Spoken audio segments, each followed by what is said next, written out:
Check नहीं किया but आधा किया है मैंने, हमारे जब जितनी हुई है ना उसमें से हाँ आधा हुई। आधा किया है। हाँ ओके, तो जो बचा हुआ है वो भी आपको करना है। हाँ। ओके, कौन नहीं ज्वाइन हुआ इसमें भी? सब लोग है क्या? मीनाक्षी मैडम ज्वाइन नहीं हुए क्या? ओके ठीक है, बाकी तो ऑफलाइन है मेरे पास में यहाँ पे। ओके ठीक है, so where we are in the last lectures, कहाँ पे थे हम लोग? Define document type. Define document type. Okay, define document type. So, document type means what? When you are posting the financial transactions. Correct. So that time we have to post a number of document. For example, journal voucher, purchase register, purchase entry, then outgoing payment, vendor payment, then sales entry, customer sales invoice. Then when the customers are paying the payment to you, that means incoming payment receipt, payment receipt from customer, correct? Then you have to post some asset related transactions, debit note and credit note, vendor related debit note and credit note, customer related debit notes and credit notes, correct? And then you have to post n number of transactions to complete your financial transactions or to complete your balance sheet, correct. So अगर आपने tally use किया तो आपको अच्छी तरह से पता होगा, जो भी हमारे रूटीन वर्क होते हैं वो सब ट्रांजेक्शन हमारे को, और जैसा हम लोग टैली में करते हैं वैसा हमारे को एसएपी में भी करने का है। So the SAPs are using the standard document type on industries. ऐसा नहीं है कि इंडस्ट्री बदल गई तो डॉक्यूमेंट टाइप बदलेगा, नहीं। कंट्री बदल गई तो डॉक्यूमेंट टाइप बदलेगा, ये भी नहीं है। कुछ भी, कोई भी कंट्री होने दो, कोई भी इंडस्ट्री होने दो, अगर वो लोग जर्नल वाउचर एंट्री पास करते हैं तो उनका डॉक्यूमेंट टाइप ही एबी ही होगा। एबी होगा या तो ऐसे होगा, दोनों में से ही होगा। तीसरा ऑप्शन नहीं है हमारे पास में, किसी के पास नहीं है, correct. So now how I will store my transaction based on the document type. So first, when we are doing the first configurations, we'll have to define the document type as a OBA7, and the document types as a AB, correct.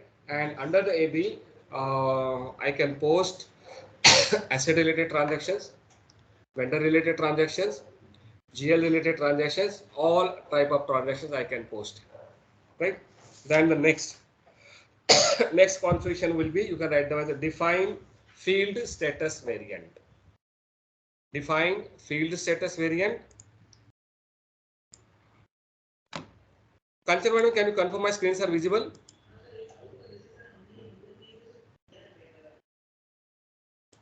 Hello. Yes, sir. Yes yes. Okay, आप कोई तो भी login करके रख दो। Okay, so define field status variant and the T code are OBC4.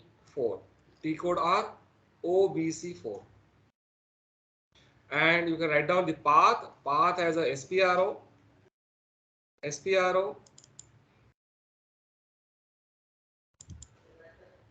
then SAP reference IMG, SAP reference IMG,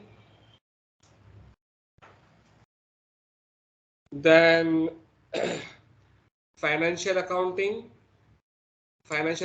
new, okay, financial accounting new,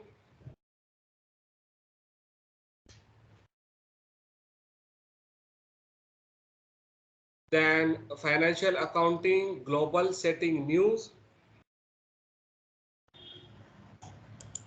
financial accounting नंतर ना? ha, financial accounting new. See, first we are here you have the two options. First option just the financial accounting, and the second option says the financial accounting new. Okay, so click on the financial accounting new. Under the financial accounting new, again you have the options. You have to select financial accounting global setting news, global setting new. Okay. Financial accounting global setting new, then ledger,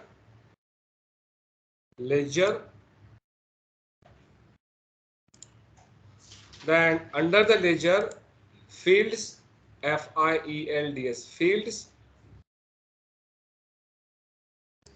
okay, and under the fields, here you have the options as a define field status variant. Okay, define field status variant. So what does it mean by the define field status variant? Here you have the documentations.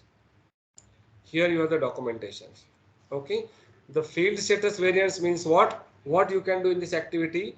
In this activity, you can define and edit field status variant and group. Okay, you group several fields status group together is one field status variant. Okay, so initially you can read it. Okay, अभी अगर पढ़ा तो आप confuse हो जाओगे. So I will closing this one. I will closing this one. Correct. Then execute. Okay, and SAP has given the standard field status variant. Standard field status variant because SAPs are using the globally. So we are using the standard parameter. Some parameters which are using in all countries that has been created by the SAP. Okay, so you don't create any field status variant. So the standard field status variant here has a 0001. So select the 0001. Select the 0001. Note down. Select 0001. Okay, then you have the options here as a copy as. तो मैं क्या करूंगा, system ने जो मेरे को standard field से variant दिए हैं उसको मैं कॉपी करूंगा मेरी कंपनी कोड में. ऑप्शन है आपको copy as, click on the copy as. तो स्टैंडर्ड ऐसा का ऐसा रहेगा, उसका मैंने डुप्लीकेट कॉपी कर लिया. तो यहाँ पे मेरे को मेरा फिर से वेरिएंट देना पड़ेगा. हमारा 4 कैरेक्टर क्या है, DN10. So I will give you here the DN10 and then in text you can give here as a DN10 field status variant. DN10 field status variant. Note down this one. मैंने क्या किया, मैंने standard copy किया और जो copy किया उसको मेरी कंपनी का नाम दे दिया.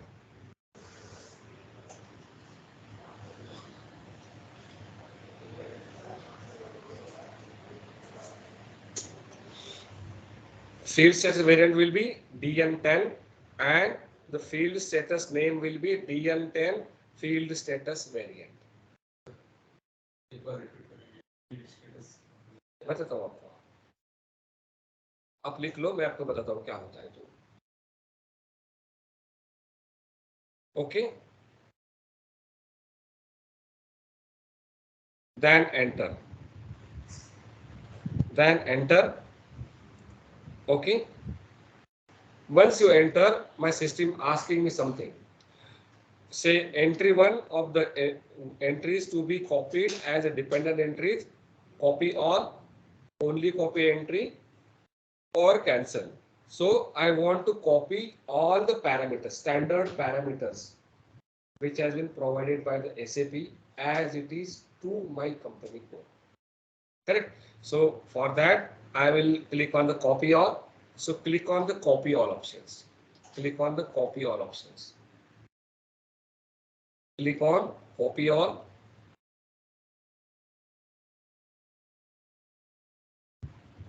Okay. So once I will click on copy all, my systems is copying the 41 standard field status variant. System ने global parameter consider करके 41 field status बनाए हैं जो कि मैंने स्टैंडर्ड से कॉपी करके मेरी कंपनी के लिए अब मैं इसको यूज करूंगा. Okay, then you can say as a continue, say continue. Okay, अभी देखिए अभी कौन से है वो 41 फील्ड स्टेटस वेरिएंट. तो मैं ये मेरा 0001 तो एज इट इज रहेगा यहाँ पे. करेक्ट, स्टैंडर्ड को मैंने छेड़ा नहीं चाहिए, मुझे छेड़ने का है, मुझे अगर उसमें कुछ मॉडिफिकेशन करने का है तो मैंने जो बनाया है DN10 उसको मैं मॉडिफाई करूंगा। तो ये कौन से हैं? सी फील्ड स्टेटस ग्रुप या तो इसमें एक है G001, करेक्ट। अगर इसमें क्या है मुझे अगर देखने का है तो मैं ये लाइन सिलेक्ट करूंगा और यहाँ पे उसका स्टेटस देखूंगा। ओके, इसमें उसके अगेंस्ट में और इतने पैरामीटर्स हैं। तो जनरल डाटा, मैं जनरल डाटा को सिलेक्ट करूंगा।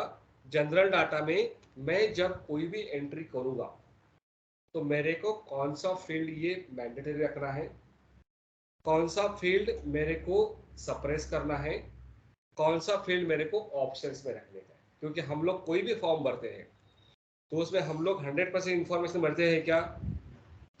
नहीं भरते हैं।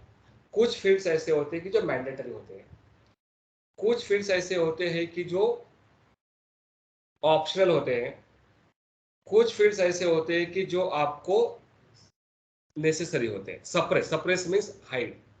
Suppress means what? हाइड। आपको एक आधा फील्ड मेरे फॉर्म में 100 आइटम है, 100 मेरे को आपको दिखाने के नहीं है, तो मैं क्या करूंगा, जो आपको जरूरत नहीं है, बराबर है, उनको क्या करूंगा, हाइड कर दूंगा। करेक्ट, उनको मैं आपको हाइड कर दूंगा। तो you can set the parameter, you can set the parameter. For example, मैं अगर कोई भी एंट्री करता हूं तो मैं टेक्स्ट डालता हूं उसमें, ठीक है। अभी यहाँ पे क्या सिस्टम ने क्या दिया हुआ है, उसको ऑप्शनल में दिया हुआ है। अगर कोई यूजर को लगा कि टेक्स्ट में डालने का है तो डालेगा, नहीं डालने का है तो नहीं डालेगा, फिर भी मेरा सिस्टम एक्सेप्ट करेगा क्योंकि ये टेक्स्ट को क्या किया हुआ है, ऑप्शनल किया हुआ है।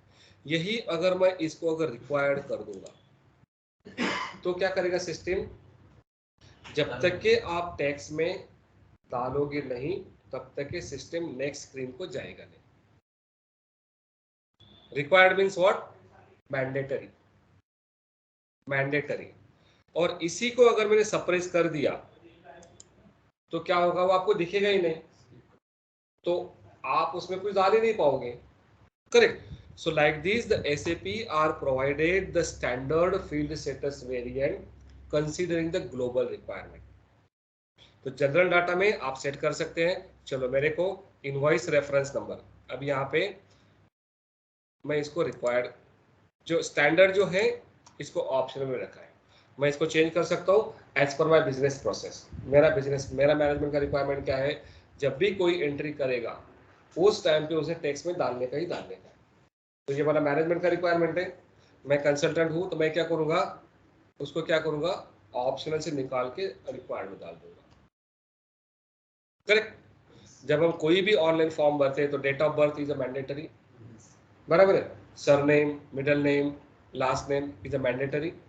एड्रेस में आप एक लाइन गैप कर दो, कोई प्रॉब्लम नहीं है। करेक्ट। जब हम कोई भी रिज्यूम बनाते हैं तो उसमें कुछ चीज मैंडेटरी होती है, कुछ चीज ऑप्शनल होती है। आपके पास में 4 सर्टिफिकेट है, आपको 4 में से 2 डालना का है क्या 4 डालने का है, वो आप डिसाइड करो। जिसमें आपको कॉन्फिडेंस है वो डालो, जिसमें कॉन्फिडेंस है नहीं वो नहीं डालो। इंफॉर्मेशन भी जब आप कॉन्फिडेंस हो तो डालो, नहीं कॉन्फिडेंस है तो मत डालो उसको। आपने अगर आपके रिज्यूमे में डाला ही नहीं तो मैं आपको पूछूंगा ही नहीं, आपने अगर डाला तो मैं पूछूंगा ना उसके बारे में। Correct. So like this is called as a field status variant. तो जनरल में इतने ऑप्शंस हैं।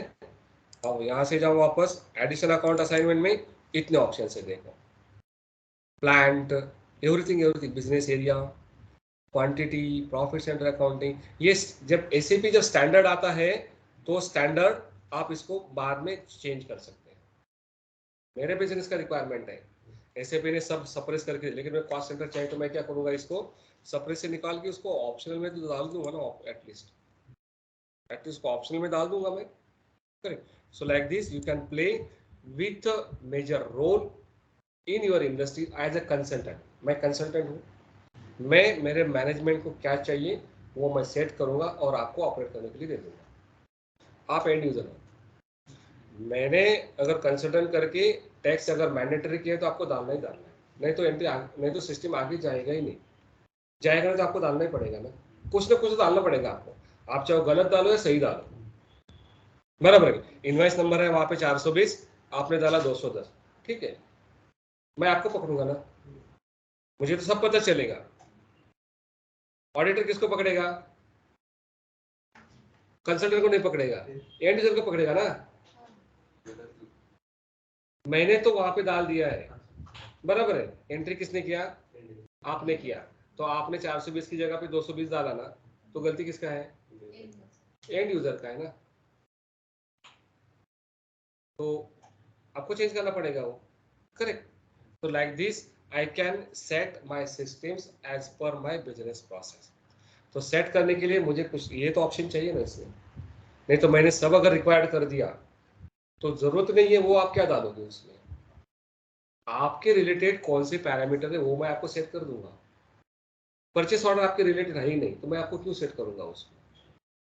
बट सिस्टम तो पूरा दिया, मेरे को दिया हुआ है, बराबर। उसके हिसाब से बिजनेस एरिया ऑप्शन में है यहाँ पे, तो डाल सकते हैं, correct. So like this. Then payment transaction. Payment transaction के टाइम पे आपको क्या क्या डालने का है? ड्यू डेट, वैल्यू डेट, ये सब सिस्टम आपको टाइम टू टाइम आपको पूछेगा और आपके बिजनेस के प्रोसेस के हिसाब से आपको उसको कॉन्फ़िगर करने का है। एवरी टाइम करना पड़ेगा। मैं जब कंपनी का इम्प्लीमेंटेशन करूंगा तब मेरे को मैनेजमेंट बोलेगा कि ये फील्ड आपको करने के हैं, इसमें मैंडेटरी करने के हैं। क्योंकि रिपोर्ट अगर मेरे को चाहिए, फॉर एग्जाम्पल मेरे को कस्टमर का रिपोर्ट चाहिए, कस्टमर का रिपोर्ट चाहिए मेरे को पिन कोड के हिसाब से रिपोर्ट चाहिए, तो मैं क्या करूँगा, मैंने पिन कोड अगर ऑप्शनल में डाला तो आप डालोगे, ये नहीं डालेंगे, ये भी नहीं डालेंगे, ये भी डालेंगे। तो मैं मेरा कस्टमर का जब रिपोर्ट पिन कोड के हिसाब से निकालूंगा, जिनको डाला है वो आएगा, जिनको नहीं डाला वो आएगा ही नहीं। क्यों नहीं आएगा? क्योंकि वो मैंने ऑप्शन में रखा है। अगर मेरा मैनेजमेंट का रिक्वायरमेंट ऐसा है कि अपने को पिन कोड के हिसाब से कस्टमर का लिस्ट चाहिए, तो एज अ कंसल्टेंट करके मैं क्या करूंगा, पिन कोड नंबर मैंडेटरी कर दूंगा, बराबर है कि नहीं। आप पिंपरी का छोड़ के चिंचोड़ में डाला तो भी चलेगा, बट आपको डालना है। गलत डाला तो पकड़ा जाएगा ना, बराबर है कि नहीं, वो पकड़ा जाएगा। तो वो हिसाब से आप सिस्टम में कॉन्फ़िगरेशन सेट करना is a consultant work, is not the end user. Vendor master data maintain करना वो एंड यूजर का काम है। एक बार मैंने लगा दिया कि आपको वेंडर के कस्टमर के टाइम पे पिन कोड डालना ही डालना है, फिर आप 1 बनाओ, 10 बनाओ, 50 बनाओ, 100 बनाओ, आपको डालना ही डालना है, तब तक कि सिस्टम आपका डाटा सेव ही नहीं करेगा। तो इट्स अ कंट्रोल है ना सिस्टम के ऊपर मेरा। Okay, so like this you can have this field here. Then ये सब जनरल में। ओके, दूसरा कॉस्ट सेंटर। कॉस्ट सेंटर का क्या पैरामीटर, ये इतने 41 के अलग अलग पैरामीटर्स हैं। मैं अगर कॉस्ट सेंटर सिलेक्ट करता हूँ, मटेरियल सिलेक्ट करता हूँ, मटेरियल, इसका मेरे को फील्ड सेटिंग देखने का है, मैं यहाँ पे जाऊँगा, जनरल डाटा में क्या सिलेक्ट करने का है ये मैं सेट कर दूंगा यहाँ, correct. So the field status variant is a standard field status variant. The SAPs are provided. You can set the field status variant as per your business process or as per the management guidelines. तो अगर मेरा SAP अगर global चल रहा है, Germany में भी चल रहा है, इंडिया में भी चल रहा है, चाइना में भी चल रहा है, पाकिस्तान में भी चल रहा है, US में भी चल रहा है, UK में भी चल रहा है, तो मेरे को अगर मेरा ग्रुप रिपोर्टिंग अगर चाहिए तो मेरे को ग्रुप रिपोर्टिंग के लिए जो पैरामीटर लगने वाला है वो मैं सब जगह पे मैंडेटरी कर दूंगा, ताकि मेरा ग्रुप रिपोर्टिंग आएगा बराबर। नहीं तो आएगा क्या, इंडिया वाले मेंटेन करेंगे, जापान वाले मेंटेन नहीं करेंगे, इसमें से इंडिया वाले भी आधे मेंटेन करेंगे, आधे मेंटेन नहीं करेंगे, तो कैसा आएगा मेरा ग्रुप रिपोर्टिंग। मेरे को अगर बिजनेस एरिया वाइज सेल चाहिए, तो जब मेरा सेल्स का इन्वाइस होगा उस टाइम पे बिजनेस एरिया आना ही आना है। वो कहाँ से आएगा, वो कस्टमर मास्टर से आएगा, क्योंकि जब मैं नॉर्थ का कोई कस्टमर बनाऊंगा तो वहां पे बिजनेस एरिया नॉर्थ को डाल दूंगा ना उसके लिए, करेक्ट। एक आपका प्लांट है मदरसन सुमी है, जिसका नॉर्थ में भी है, पूना में भी है, मुंबई में भी है, कस्टमर आपके 4 हो सकते हैं, बस एड्रेस किसका है, उसका नॉर्थ का है, तो नॉर्थ के लिए मैं बिजनेस एरिया नॉर्थ डाल दूंगा। सेम उसका प्लांट पूना में भी है, तो पूना के लिए मैं क्या डालूंगा, ईस्ट बिजनेस एरिया डालूंगा, करेक्ट। उसका एक प्लान साउथ में भी है, तो उसके लिए मैं साउथ का बिजनेस एरिया डाल दूंगा। तो मेरे को बिजनेस एरिया के हिसाब से तो मेरे को सेल चाहिए, तो वो अगर मेरे को चाहिए तो मैं क्या करूंगा, ऐसा उसको सेट कर दूंगा। फिर आप तो एंड यूजर हो, आप स्टोर में बैठे हो, ये 4 बॉक्स है, 4 बॉक्स में से 2 बॉक्स जा रहे हैं नोएडा को, ये जाएगा नॉर्थ में, सेम कस्टमर है। 2 बॉक्स जा रहे मुंबई में, तो ये कस्टमर सेम है बट ईस्ट में जाएगा। कस्टमर सेम है बट उसका सब कुछ अलग अलग रहेगा। प्लांट यहाँ पे है तो यहाँ पे का उसका पैन नंबर रहेगा, करेक्ट। एक प्लांट उसका नोएडा में तो वहाँ पे का अलग उसका एंटिटी, ईच अलग एंटिटी रहेगा, सब अलग अलग रहेगा। तो जब मैं रिपोर्ट रन करूंगा, कस्टमर मेरे को चार्ज दिखेंगे, बट बिजनेस एरिया अलग अलग रहेगा, मेरा आउटस्टैंडिंग भी अलग अलग होगा, इसमें नॉर्थ का अलग होगा, ईस्ट का अलग होगा, सबका अलग अलग होगा क्या नहीं। तो उसके हिसाब से मैं बिजनेस को कंट्रोल कर सकता हूँ, correct. So like this you can play the field status groups are very important in configuration stage. वहीं से आप आपके कंप्लीट बिजनेस को कंट्रोल कर सकते हैं। Then go back from here. Okay, so this is my field status variant. तो मेरा जो okay, I'll have to save it here. तो यहाँ पे मेरे कितना बिजनेस, यहाँ पे मेरे फॉर एग्जांपल यहाँ पे DN10 है, ओके, MH01 है, MT01 है, ये सब कंपनी कोड है, अलग अलग कंपनी का अलग अलग रिक्वायरमेंट। तो DN10 के हिसाब से मैं कॉन्फ़िगरेशन कर दूंगा, जब वो कंपनी में काम करेंगे तो उसके हिसाब से। MH01 है उसके हिसाब से करूंगा मैं, मैनेजमेंट का रिक्वायरमेंट चेंज होगा तो मेरा भी चेंज हो जाएगा, okay.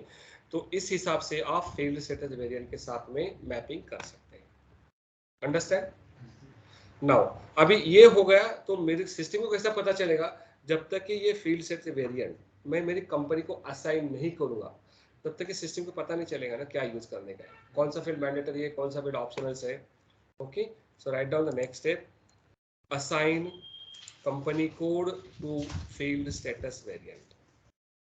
Assign company code to field status variant.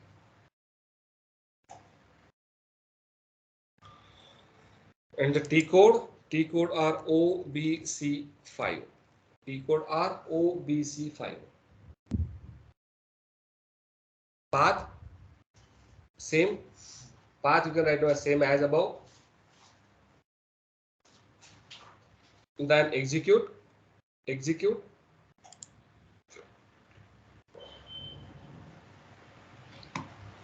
okay. Then click on the position, तो मेरे पास 162 कंपनी कोड है। मेरे को डायरेक्ट अगर सर्च करने का है तो मैं यहाँ पे क्या दूंगा, कंपनी कोड DN10, तो मेरा पॉइंटर सीधा वहीं पे जाके रुकेगा, करेक्ट। यहाँ पे अगर आप देखोगे अभी तो ये मेरा कंपनी कोड है, ये उसका नाम है, ये सिटी है। यहाँ पर फील्ड स्टेटस वेरिएंट अभी तक ब्लैंक है, सिस्टम को अभी तक पता नहीं कि मुझे क्या यूज करने का है। So I will click on the search option, and then here the field status variant which we have completed, it is here, okay. So my systems can understand for at the time of making any entry, so this field status variant has to be used, correct. Note down this one.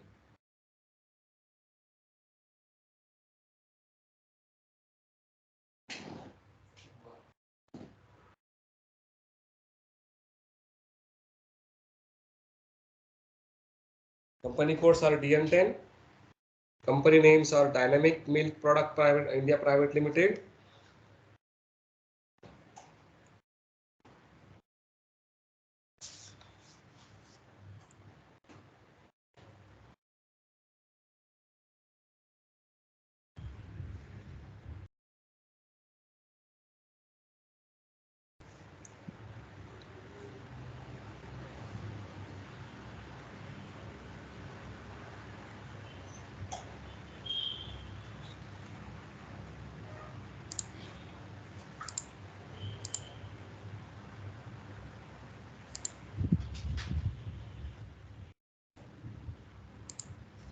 Right? So in this way, my field status variant will be applicable for my company code. And then you can save it. Click on the save here. Click on the save. then continue, right? Then the next step will be as a define, write down the next step, define tolerance group for GL account. Define tolerance group for GL account.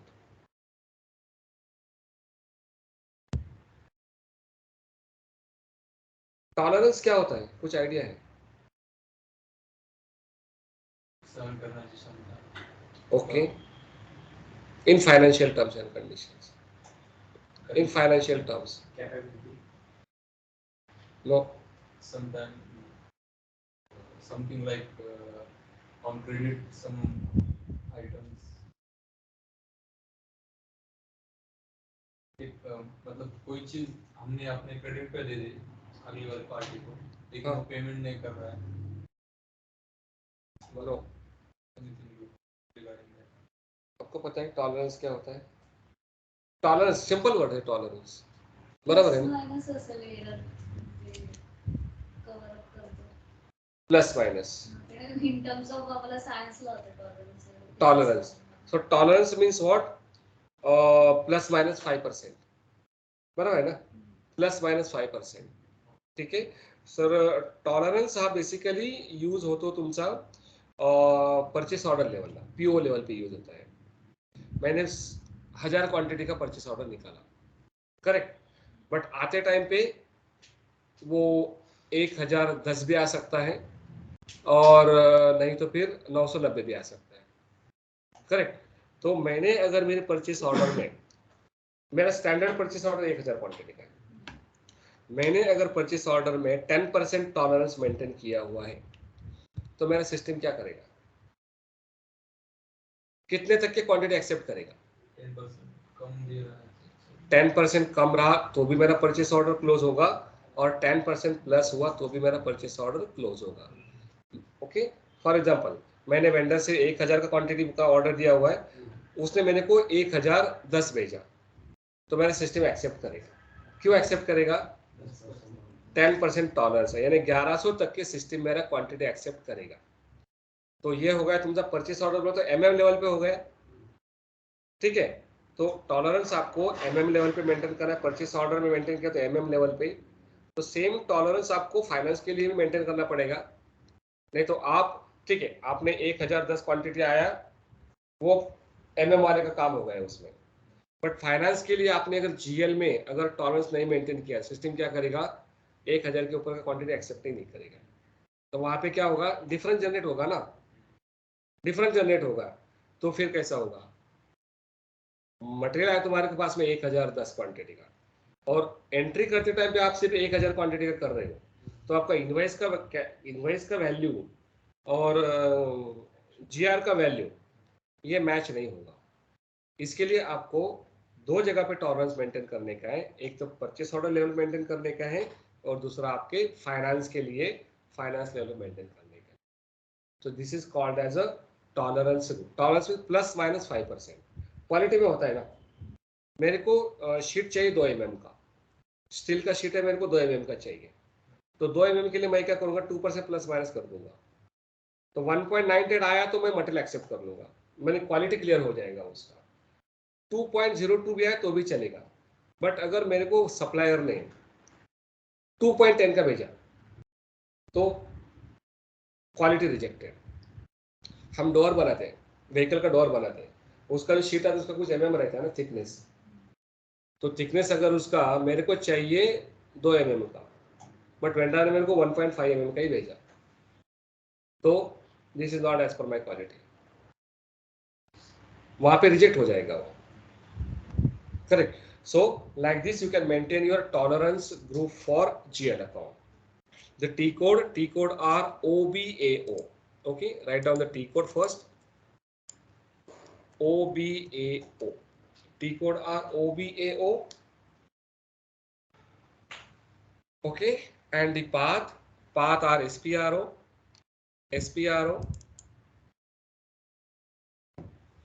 Then SAP reference IMG.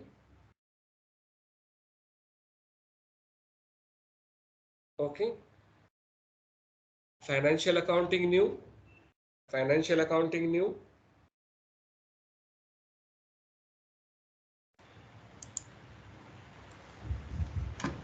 Then financial accounting, sorry, general ledger accounting new.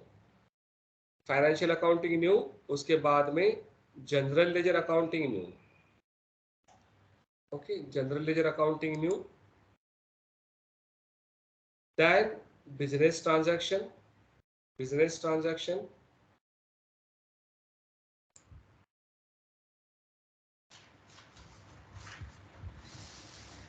Under the business transactions, open item clearing. Open item clearing. Okay, under the open item clearing, clearing difference,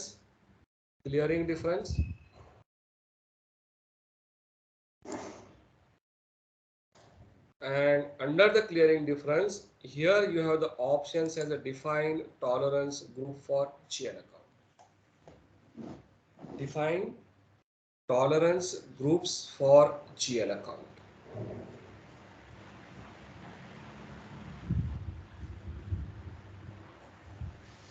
sir आणि मग जर समजा material मध्ये defective असेल काय Rejection. त्याचं bill पण minus वगैरे. Return invoice.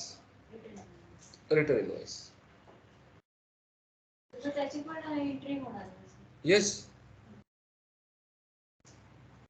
पहिल्यांदा मटेरियल आलं तेव्हा तुम्ही त्याची क्वालिटी नाही चेक करा, ते फक्त अनलोड करून घेतात. अनलोड केल्यानंतर मटेरियल क्वालिटीला जातं. मग तिथे जर त्याला वाटलं की हे material not as per our specification, then he will reject the quality and then the finance people will send make the invoice for return invoice. Return invoice हो जाए, क्योंकि सिस्टम आपको उसको लॉकअप करना पड़ेगा ना, बराबर है कि नहीं? लॉकअप करना पड़ेगा. क्यों लॉकअप करना पड़ेगा? वो मटेरियल हमारे क्वालिटी के हिसाब से नहीं है, तो उसको वापस भेजने के लिए, गेट से बाहर जाने के लिए डॉक्यूमेंट लगेगा आपको. विदाउट डॉक्यूमेंटेशन तो जाएगा नहीं ना मटेरियल वो. तो डॉक्यूमेंट कौन सा होगा उसके लिए?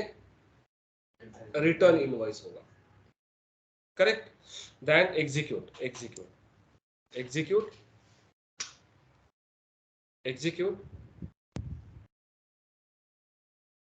Okay, then click on the new entry.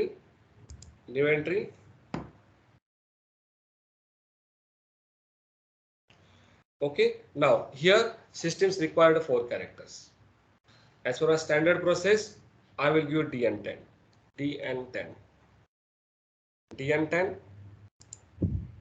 Company code DN10. Then here you can give the here as a DN10 tolerance group for GL account. Description DN10 tolerance group for GL account, और मैं कितने तक के debit amount accept कर सकता हूं और कितने तक के क्रेडिट अमाउंट एक्सेप्ट कर सकता हूं. एज पर माई मैनेजमेंट का पॉलिसी जो भी रहेगा आपका, 5,000 रुपए 10,000 रुपए तक के आप प्लस डेबिट में एक्सेप्ट कर सकते हैं, उतना आएगा ही तुम्हारा. क्योंकि आपने अगर परचेस ऑर्डर लेवल पे अगर टॉलरेंस मेंटेन किया है तो आपको यहाँ पे भी उतना अमाउंट का टॉलरेंस मेंटेन करना ही पड़ेगा. I can say debit amount रहेगा तो आई विल मैं कितना मेंटेन किया यहाँ पे 1,000 रुपए. ठीक है, मैं 1,000 रुपए डेबिट में ज़्यादा मार सकता हूँ, 1,000 रुपए क्रेडिट में भी ज़्यादा मार सकता हूँ. और परसेंटेज वाइज मीन्स जो भी आपका बिल है, बिल के हिसाब से अगर 10% का मारने का है तो मैं यहाँ पे 10% डाल दूंगा. करेक्ट, 10% यहाँ पे 10% यहाँ पे. बट दोनों में से एक ही क्राइटेरिया फुलफिल होगा, दोनों क्राइटेरिया फुलफिल होगा नहीं. इसलिए either you can maintain as a actual amount और द परसेंटेज.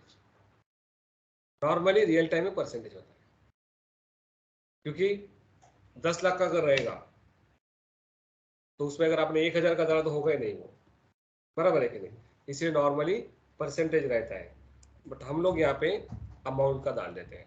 1,000 रुपए डेबिट में डाल सकते हैं, 1,000 रुपए क्रेडिट में मार सकते हैं. Okay, enter. Note down this.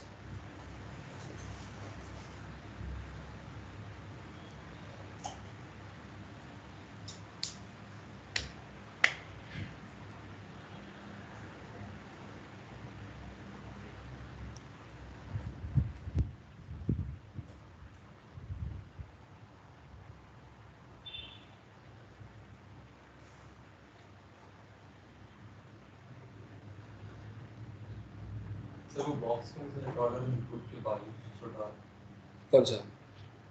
$10 include for GL के बाद लेफ्ट साइड में से। कौन सा ये वाला?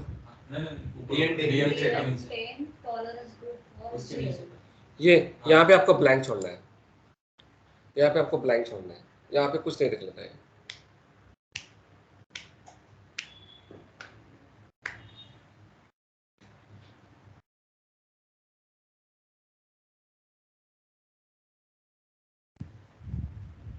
वहां पे अगर लिखा आपको एक एरर देगा, वो लिख के देखो आप।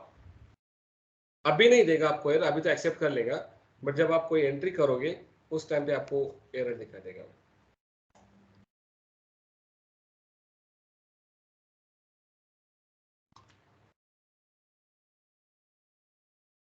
तो as per my company code, I have the tolerance group for GL account 1000 as a debit and 1000 as a credit. Okay.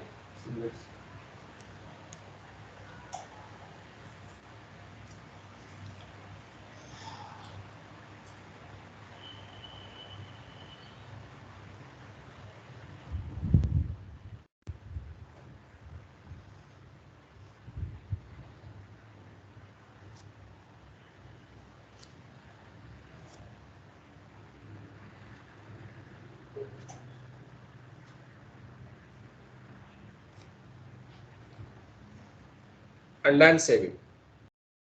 Save it. It will create a request, and then you can accept this request. Okay. Now the next step will be as a define tolerance groups for employee. Define tolerance group for employee. Okay. Define tolerance groups for employee.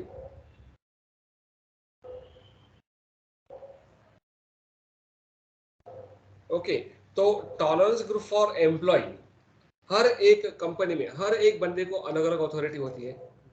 अगर आप विजय sales में गए, initial जैसे जाते हैं तो direct manager के पास जाते हो क्या, वहां पर सेल्स पर्सन रहते हैं, ठीक है। आपको एक टीवी अच्छा लगा, ओके, आपने का बजट है 25,000 रुपए का, ओके, तो 25,000 का बजट है, आपको 3 टीवी पसंद आया उसमें। एक टीवी का कॉस्ट है 28,000 रुपए, एक टीवी का कॉस्ट है 25,000 रुपए, एक टीवी का कॉस्ट है 22,000 रुपए। तो आप क्या करोगे? हाँ, आपका बजट 25,000 रुपए का है, ठीक है, आपको 3 पसंद आए। मेरे बजट में जो फिट होगा कम रेट में और जो मुझे स्पेसिफिकेशन चाहिए, ओके, नेगोशिएट करो, ओके, ठीक है। आपको अगर 22,000 का लेने का है तो आपको कुछ कॉम्प्रोमाइज करना पड़ेगा। क्वालिटी हो सकता है उसमें, ठीक है, पिक्चर क्वालिटी हो सकता है, साइज में छोटा हो सकता है, ओके, वो आप कर सकते हैं। 25,000 का है वो भी ठीक है, बट आप क्या बोलते हैं यार, नहीं थोड़ा सा वो 28,000 वाला अच्छा है, तो आप क्या करोगे? उसके साथ में आप क्या करोगे? नहीं यार मेरे को ये अच्छा है, बट मेरे को कुछ ना कुछ इसमें डिस्काउंट चाहिए, बराबर है कि? तो उसका राइट सिर्फ 5% का है। उसका राइट कितना है? 5% तक के आपको डिस्काउंट दे सकता है ये। तो 28,000 का 5% कितना हो गया? 1400 रुपए। तो उसमें आपको कितना कम कर सकता है वो? सिर्फ 1400 रुपए ही कम कर सकता है। उसने अगर 2,000 रुपए कम किया तो बाकी का 600 रुपए उसको अपने जेब से डालना पड़ेगा। वो डालेगा क्या? नहीं डालेगा वो, उसका लिमिट दिया हुआ है। तो टॉलरेंस में उसका लिमिट है, हर एक का लिमिट दिया हुआ है, ठीक है। तो वो बोलता है ठीक है सर एक काम करते हैं, उसमें मैं आपको 2% डिस्काउंट दे देता हूँ। पहले तो वो ऐसे शुरू करेगा ना, वो उसको पता है कि मैं 5% से ज़्यादा नहीं दे पाऊंगा, तो पहले ही बोल दिया तो पहले आप बोलेंगे नहीं यार ठीक है मेरे को नहीं चाहिए। पहले क्या, चलो सर आपको मैं 2% डिस्काउंट दे देता हूँ, लिमिट में है, ओके। फिर भी आप बोलते नहीं नहीं यार 2% मेरे को नहीं चाहिए, बहुत सारी दुकान पड़े हैं, मैं वहाँ पे जाके ले लूंगा। आप जैसे बाहर जाने के लिए निकलते हैं, थोड़ा इधर उधर घूमने के लिए निकलते हैं, बोलते ठीक है चलो एक काम करते हैं सर 5% दे देता हूँ आपको, बराबर है। उसके अंडर में नहीं, तब तक कि आपको मैनेजर से नहीं मिलाएगा वो, जरूरत नहीं ना, अगर 3% में डील हो जाता है तो ओके ठीक है, 5% में हो जाता है तो भी ठीक है। नहीं आप बोलते हैं यार मेरे को ये जो 28 का जो है ना, ये मेरे को 26 को चाहिए, तो क्या करेगा वो? उसके उसके सीनियर से को बुलाएगा, फिर आपसे थोड़ा बात करेगा, उसका लिमिट कितने का है? 10% का है, ठीक है। तो 28,000 का 10% बोला तो 2,800 रुपये हो गया। तो वो पहले आपको 10% बोल देगा क्या? नहीं बोलेंगे, चलो यार ठीक है यार, इन्होंने अच्छा है 5% के, चलो 7% कर देते हैं, 8% कर देते हैं। आप बोलते नहीं नहीं, फिर भी नहीं जमते हैं। फाइनल में उसको तो कस्टमर नहीं छोड़ना है, वो क्या करेगा, चलो यार फाइनली 10% पे कर देते हैं। ओके, तो ये हिसाब से हर एक का लिमिट, डिस्काउंट लिमिट डिसाइड होता है, ठीक है। 10% में है, आप क्या बोलोगे फिर, अरे यार 2,800 है ना, चलो मैं 200 रुपये ज्यादा डाल दूंगा उसमें, तो दैट्स गुड ना, जो आपको चाहिए वो भी मिल गया, उसका भी काम हो गया और बिजनेस भी होगा। तो जो आपको चीट बना के देगा उसके ऊपर सुपरवाइजर का एम्प्लॉय आईडी डाल के दे देगा। सिस्टम में पता है, एम्प्लॉय आईडी अगर सुपरवाइजर का है तो 10% सिस्टम ऑटोमेटिक ले लेगा। अगर वो सेल्समैन का है तो 5% डालेगा, तो 5% ही लेगा। इस तरह से ये टॉलरेंस ग्रुप फॉर एम्प्लॉय के लिए वर्क होता है। बात है the same, execute execute execute execute, then new entry, click on the new entry,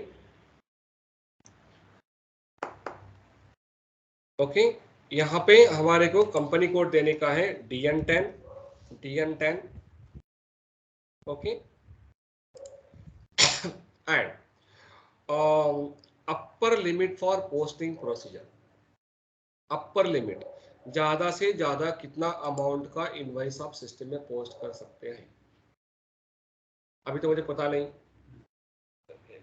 50,000 हो सकता है, 1 लाख हो सकता है, 5 लाख हो सकता है, 10 लाख हो सकता है। तो SAP में अगर आपको कोई चीज अभी अगर पता नहीं है तो आप वहां पे 999 डाल दीजिए, 9,99,99,999, ओके।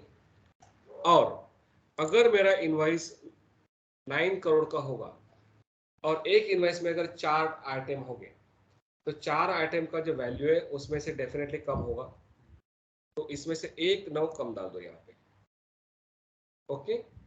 और maximum cash discount, maximum cash discount कितना दे सकते हैं, तो हम लोग डाल देते हैं यहाँ पे 10%।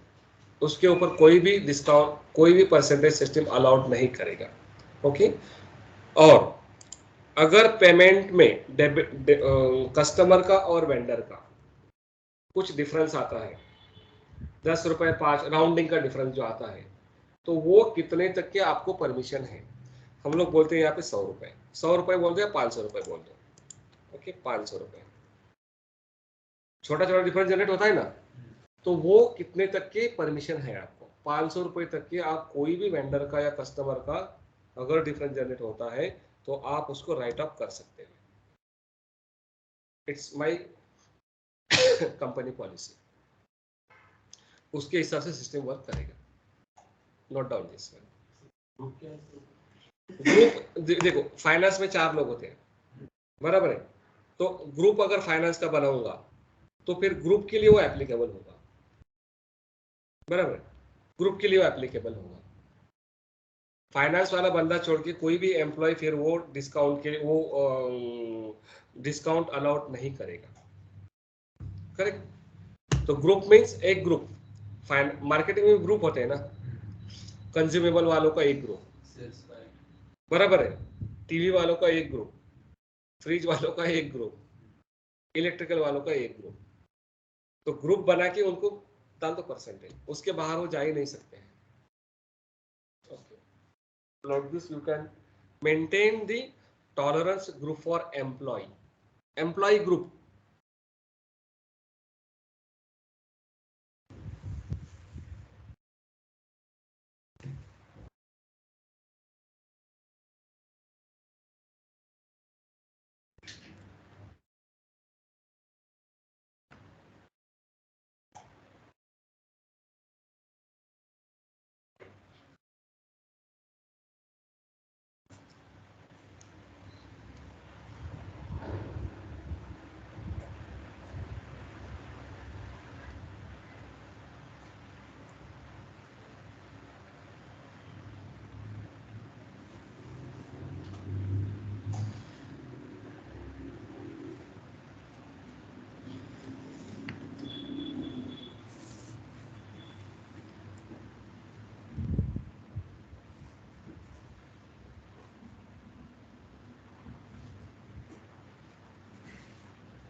Why we reduce amount per open item account item in 9?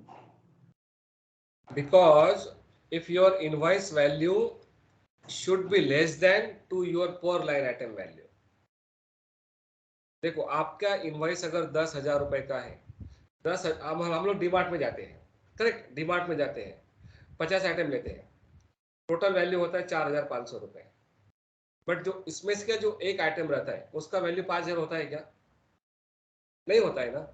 तो 15 आइटम का मिला के आपका 4,500 है, तो 15 आइटम का वैल्यू आपका ग्रॉस अमाउंट से कम ही है, इसीलिए वहां पे हमने एक लाइन कम डाला हुआ।